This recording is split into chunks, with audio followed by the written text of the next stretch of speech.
함께 나누실 말씀은요, 에스라서 3장 10절에서 13절 말씀입니다. 저와 여러분이 한 절씩 교대로 읽으시겠습니다.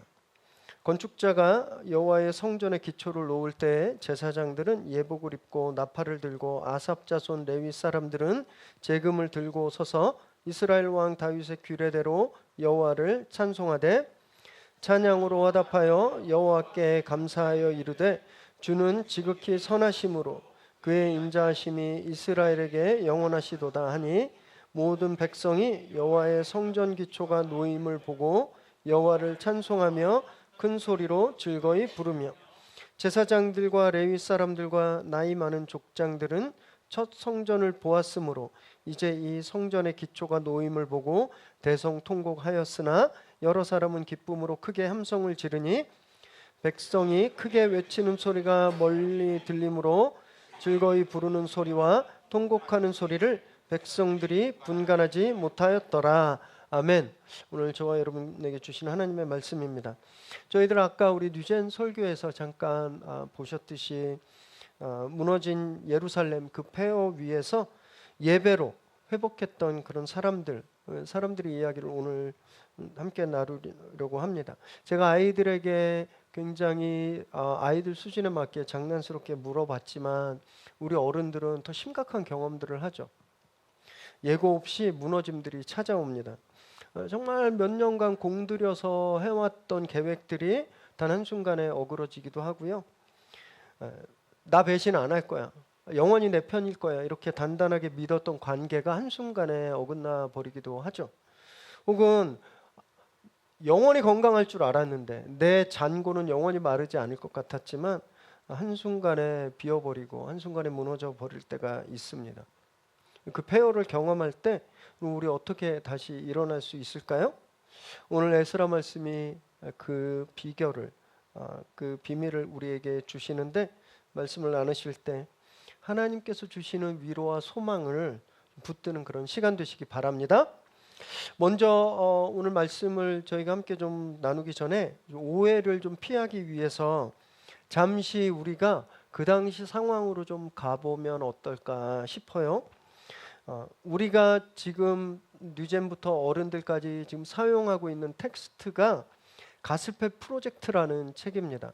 저희 주일 설교 본문이 가스펠 프로젝트 그 커리큘럼에 따라 가고 있고요. 우리 아이들도 지금 같은 책으로 성경 공부를 하고 있는데, 성경에 나오는 창세기, 출애굽기, 레위기, 신명기, 민수기 이런 성경에 나오는 순서대로 배열되어 있는 것이 아니라 실제 역사적인 순서대로, 연대기적 순서대로 구성되어 있어요. 굉장히 좀 의미가 있는 것 같아요. 역사를 통해서 하나님이 어떻게 우리에게 개입해 오셨는지, 역사를 통해서 하나님이 어떤 위대한 일들을 하셨는지 우리가 그걸 좀 볼 수 있기 때문에 그렇습니다. 그래서 오늘 이 포로기와 또 귀환기에 대해서 제가 표를 좀 만들어 왔는데요. 우리 한번 좀 띄워주시겠어요?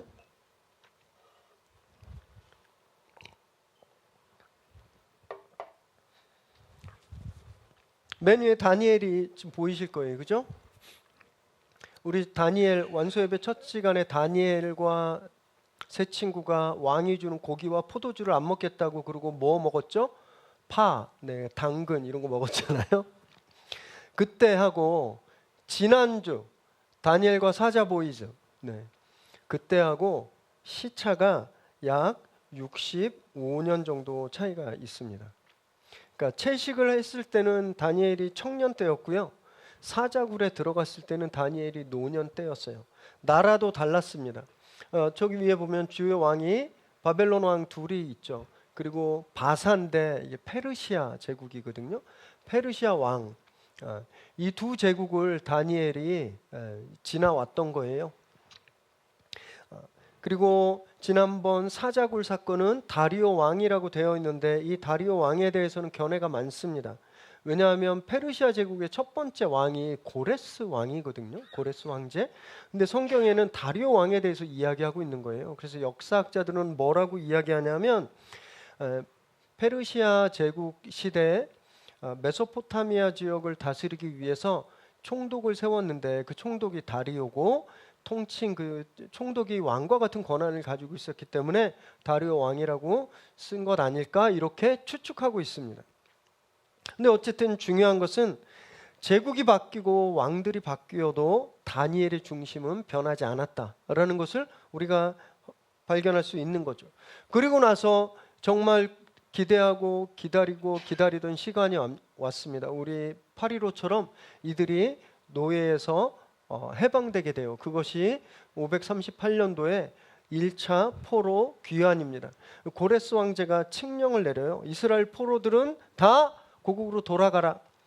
그래서 이들이 1차로 귀환하는데 이때 이 포로들을 이끌었던 리더가 스룹바벨, 이 사람 총독이에요. 총독. 엄마 아빠들 기억하세요. 제 다음 주에 아이들 달란트 퀴즈 낼 겁니다. 스룹바벨이고 저 여호수아는 그 모세의 제자 여호수아로 착각하시는 분인데 아니에요. 이름만 갖고 대제사장입니다. 당시에 이 둘의 주도로 1차 포로 귀환이 이루어져요. 근데 이들이 와서 제일 먼저 한 것이 성전 건축이었습니다. 이 스룹바벨이 성전은 기초를 착공하고 완공 때까지 시간이 좀 걸리는데, 왜냐하면 사마리아 사람들이 방해했어요. 그래서 무려 16년간 성전 건축이 멈춰져 있었죠. 이게 침묵의 시간, 눈물의 시간이라고 할 수 있지만 결국 하나님이 성전을 완공하게 하십니다. 그래서 이 성전, 완공된 성전을 우리는 뭐라고 부르냐면 제2성전이라고 불러요. 또는 누구 총독 이름이 뭐였죠? 스룹바벨 성전이라고 부릅니다. 제2가 있으면 뭐가 있어야 되죠? 제1. 제1성전은 뭘까요? 달란트 드릴까요? 솔로몬이 지은 황금성전. 제1성전이 솔로몬이 황금을 쏟아부어서 만든 성전이 제1성전이에요. 그것이 다 무너지고 나서 이들이 와서 두 번째로 스룹바벨이 세운 두 번째 성전. 그러면 제3세판이니까 그죠? 세 번째 성전도 있습니다. 그 성전은 뭐냐 하면 나중에 신약 시대에 헤롯 대왕이 유대인들의 환심을 사기 위해서 요 두 번째 성전을 크게 증축해요. 막 넓힙니다. 그래서 그 성전을 헤롯 성전이라고 부르기도 하고 제3성전이라고 불러요. 그리고 복음서에 예수님이 성전에 들어가셨다, 성전에 가셨다 할 때 그 성전은 바로 제3성전을 말합니다. 그리고 나서 누가 나오죠? 다섯 번째? 누구요? 다섯 번째 안 보이세요? 5번? 에스더가 나옵니다. 에스더. 그 다음에 에스더예요. 이 에스더는요 굉장히 유명한 사람의 와이프였습니다. 영화 300 보신 분. 300. 그 스파르탄 300 용사들을 무자비하게 죽이는 그 거대한 왕, 그 사람이 에스더의 남편이에요. 성경에는 아하수에로라고 나오는데 그 영화에서는 이름 되게 힘들어요. 크세르크세스 1세. 한번 따라해 볼까요? 크세르크세스 1세. 네. 아주 잔인하고 강력했던 왕인데 에스더가 그 폭군과 함께 살았던 거예요. 그래서 나중에 우리가 에스더 할 때 보겠지만 왕에게 나아갈 때 목숨을 걸었잖아요. 내가 괜히 나갔다가 죽임을 당할 수 있는 이 아수에로입니다. 그리고 나서 2차 포로 귀환이 이루어져요. 1차 후에 2차 포로 귀환이 이루어지는데 이 1차 포로 귀환에서 2차 포로 귀환 사이가 어느 정도 되냐면 약 80년 정도 차이가 납니다. 그리고 그 2차 포로 귀환을 이끌었던 사람이 누구예요? 에스라 선생님. 에스라 선생님이에요. 이동구 집사님 아니에요? 네, 에스라 선생님이 2차 포로 귀환을 하죠. 그리고 나서 16년 후에 느헤미야가 제3차 귀환을 하게 됩니다. 3차 귀환을. 이 역사의 흐름을 보면 우리가 좀 질문이 생겨요. 이게 1차부터 3차까지 한 90 몇 년 정도, 한 100년이 채 안 되는데, 아니 하나님 아싸하게 한 번에 다 그냥 귀환시키면 되지, 왜 이렇게 찔끔 그것도 거의 100년이라는 시간 동안 이렇게 세 번 나뉘어서 귀환을 시키셨나요? 여러분 노래의 중요한 게 뭔지 아세요? 노래에서 제일 중요한 거 라임입니다. 라임, 운율. 이 노래 라임이 안 맞으면 노래 들을 수가 없어요. 특히 요즘 젊은 아이들이 듣는 힙합은 라임이 최고예요. 뭐 했어? 뭐 했어? 써로 끝나는 이런 라임이 딱 맞아야 들을만 하거든요. 하나님이 쓰시는 역사에도 라임이 있습니다. 제가 예배 전에 혹시나 해서 라임이 엄마한테 물어봤어요. 그 라임 뭐예요? 이 라임이야. 이 라임. 네. 백성들이 바벨론의 포로로 몇 번 잡혀갔는지 아세요? 3번 잡혀갔습니다. 그래서 하나님이 3번 놓아주시는 거예요. 구약에만 있나? 그렇지 않습니다. 신약에도 있어요. 베드로가 예수님을 몇 번 부정했어요? 3번. 예수님이 부활하신 후에 베드로에게 너 나 사랑하느냐고 몇 번 물으셨어요? 3번. 하나님 기가 막힌 작곡가세요. 라임을 딱딱 맞추십니다. 이렇게 무너진 순서대로, 찢겨진 순서대로 하나님이 하나하나 차근차근 회복시켜 주시는 거예요. 이 중에서 오늘 저희가 오늘과 다음 주에 에스라서에 대해서 나눕니다. 7번 에스라서. 좀 이상하시죠? 왜냐? 다니엘 다음에 누구를 나눠야 돼요? 에스더. 근데 에스더를 건너뛰고 에스라를 나눕니다. 왜냐하면요, 이 에스라의 1장부터 6장까지의 본문이 1차 포로귀환 시대를 다루고 있기 때문에 그래요. 이 에스라 선생님이 제사장이며 동시에 사관, 서기관, 역사를 기록하는 사람이거든요. 책을 쓰면서 1장부터 6장까지 80년 전에 어떤 일이 있었는지를 써놓은 거예요. 그러니까 그 사건은 에스더보다 더 먼저 있었던 사건이죠. 그래서 우리가 2주간 에스라서의 1장부터 6장까지를 나누게 되는 겁니다. 이렇게 에스라가 이 성전의 재건 과정을 자기 80년 전 자기 조상들이, 자기 증조 할아버지, 고조 할아버지 뻘 되는 분들이 이 성전을 재건하면서 무엇을 경험했는지, 이분들이 이 성전을 건축하면서 어떤 마음으로 했는지, 이걸 정리하다 보니까 진짜 중요한 걸 발견하게 되는 거예요. 그것이 예배와 말씀. 그래서 에스라는요, 이 이후에 말씀과 예배로 이스라엘의 영적인 대각성을 이끌어내게 됩니다. 그리고 1장이 바로 그 회복의 시작인데요. 우리 1장 1절과 2절 말씀을 우리 함께 좀 읽으실까요? 시작. 바사왕 고레스 원년에 여호와께서 예레미야 입을 통하여 하신 말씀을 이루게 하시려고 바사왕 고레스의 마음을 감동시키심에 그가 온 나라에 공포도 하고 조소도 내려 이르되 바사왕 고레스는 말하노니 하늘의 하나님 여호와께서 세상 모든 나라를 내게 주셨고 나에게 명령하사 유다 예루살렘의 성전을 건축하라 하셨나니. 1장 1절이 뭐라고 시작하냐 하면 하나님께서 고레스의 마음을 감동시켰다 이렇게 되어 있습니다. 하나님이 고레스의 마음을 감동시킨 것이 이 모든 회복의 출발점이었다라는 거예요. 여러분, 그래서 회복은요, 상황이 좋아져서 되는 거 아닙니다. 착각하시면 안 돼요. 내가 조금 돈을 좀 많이 벌면 좀 회복하거나, 이 사람과 내가 싸우고 관계가 깨졌는데 이 사람과 관계가 좋아지는 이런 조건이 달라질 때 회복이 임하는 게 아니에요. 회복은요, 하나님께서 우리의 마음을 감동시키실 때 그때 회복이 시작하는 겁니다. 여기 감동시키다라는 단어가 어떤 뜻이 있냐면요, 잠자고 있는 사람을 막 흔드는 거예요. 하나님께서 고레스를 막 흔들어 버리셨어요. 너 이스라엘 사람들을 계속 이렇게 노예로 부리면 안 돼. 이들을 돌려보내. 이들을 성전을 짓게 하고 예배드리게 해. 막 흔들어 버렸죠. 그래서 고레스가 이스라엘 사람들을 돌아가서 성전을 지으라고 한 겁니다.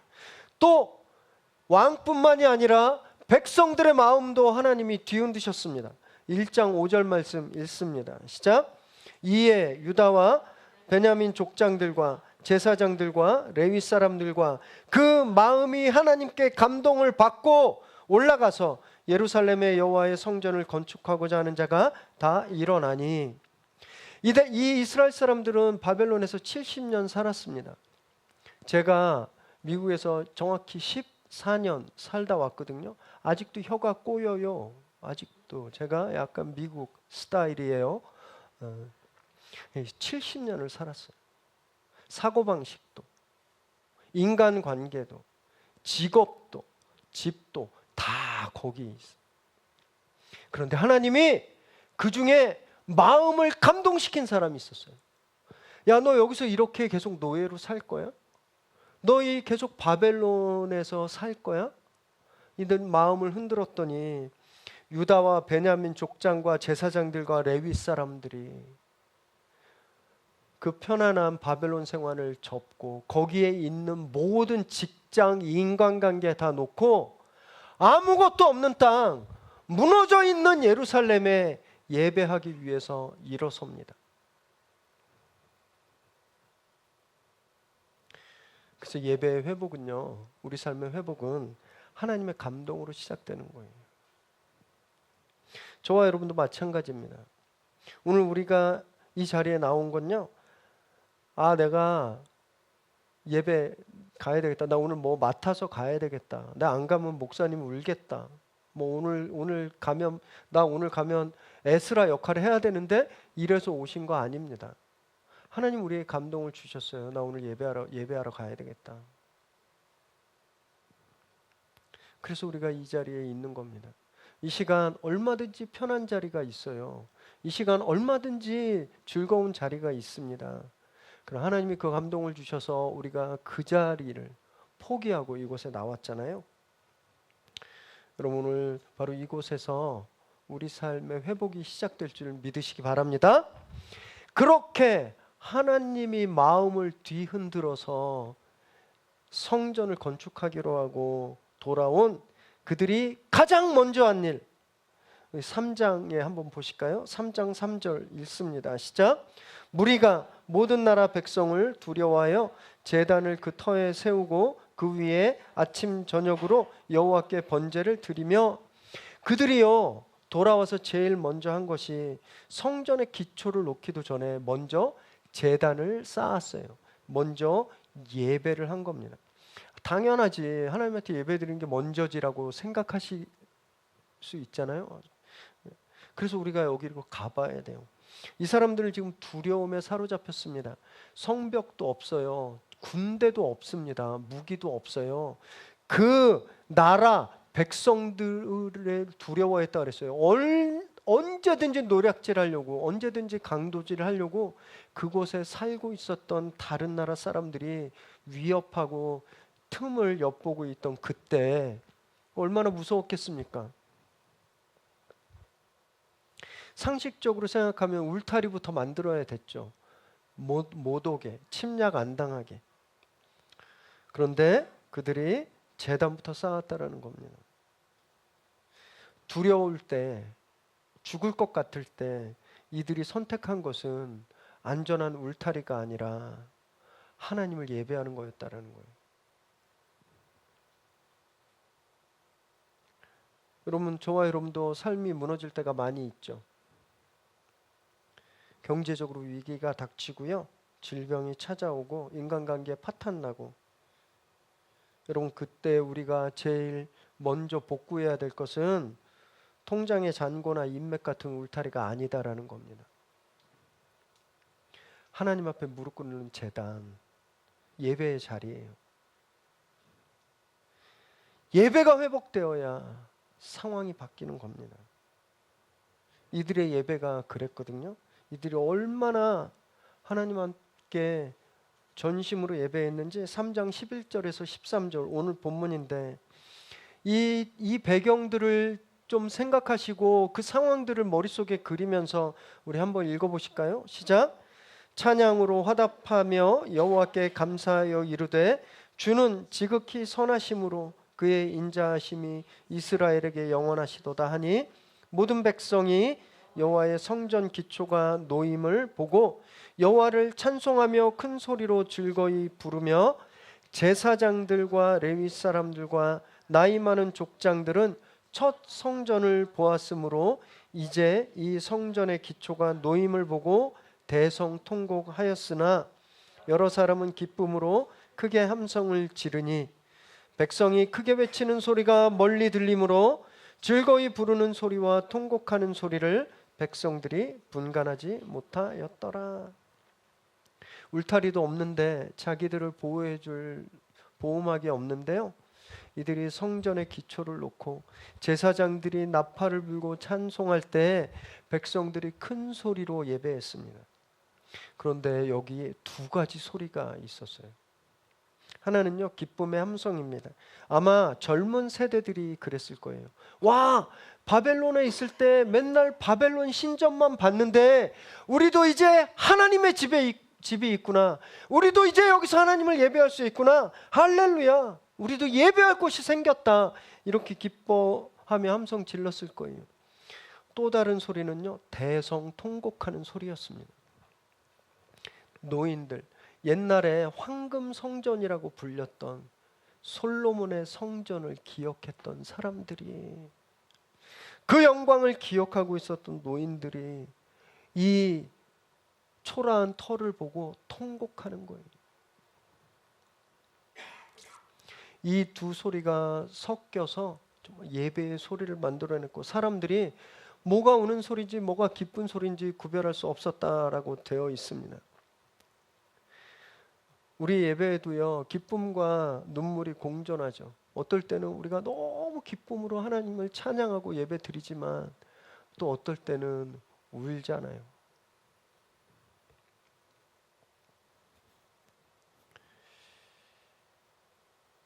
하나님이 주신 은혜에 감사할 때도 있지만요, 동시에 무너져 내린 내 자신 때문에, 그 아픔 때문에 우리가 울면서 예배하고 있을 때도 있지 않나요? 그런데 여기 이 두 소리가 섞여서 사람들이 분간할 수 없었다 이렇게 되어 있잖아요. 하나님이 이 두 소리를 다 받으신다라는 겁니다. 이 소리가 다 예배의 소리라는 거예요. 우리가 기뻐서 하나님께 드리는 찬양도, 또 가슴을 치면서 통곡하는 소리도 하나님 앞에서 다 귀한 예배라는 겁니다. 그래서 예전처럼 화려하지 않아도 괜찮습니다. 내가 가진 것이 작고 초라해도 괜찮아요. 그거 보면서 눈물 흘려도 괜찮습니다. 그 눈물 하나님이 예배로 받으시는 거예요. 중요한 것은 지금 우리가 예배하고 있다는 겁니다. 우리가 무너진 그 자리에서 하나님을 바라보고 있다라는 거예요. 사랑하는 여러분, 하나님은 건물을 원하시는 분이 아니세요. 오늘 이 본문에도 건물은 없습니다. 대신 하나님을 예배하는 소리가 있죠. 통회하는 소리, 하나님을 찬양하는 소리. 하나님이 원하시는 예배는요, 이런 예배예요. 아까 하나님이 만드시는 라임에 대해서 우리가 함께 나눴잖아요. 3번 끌려갔으니 3번 돌아오게 하셨죠. 하나님 우리 무너지게 하셨으면요, 우리를 다시 세우실 것을 믿으시기 바랍니다. 하나님은 우리의 눈물을 절대 낭비하지 않으세요. 하나님 반드시 기억하십니다. 그리고 그 눈물의 기도에 하나님 반드시 보답하시는 거예요. 혹시 지금 정말 이들과 같은 상황에 계신 분이 있으시다면, 다 무너지고 그냥 초라한 터만 앞에 있다면, 또 사방에 공격하는 그런 적들에 둘러싸여 있으시다면 울타리를 만들려고 하지 마시고 무릎 꿇고 예배하시기 바랍니다. 그때 하나님의 도우심이 우리에게 임하시는 거예요. 그 무너진 삶 위에 하나님의 영광이 임하시는 겁니다. 우리 삶이 초라해서 눈물 나고 통곡할지 몰라도요, 하나님께서 그 눈물을 반드시 기쁨의 열매로 바꾸실 것을 믿으시기 바랍니다. 오늘 이 예배가 그런 예배가 되길 바라요. 무너진 곳에서 다시 시작되는 예배, 내 삶이 회복되는 예배, 그 예배를 드리는 저와 여러분 되시기를 주님의 이름으로 축원합니다. 기도하겠습니다.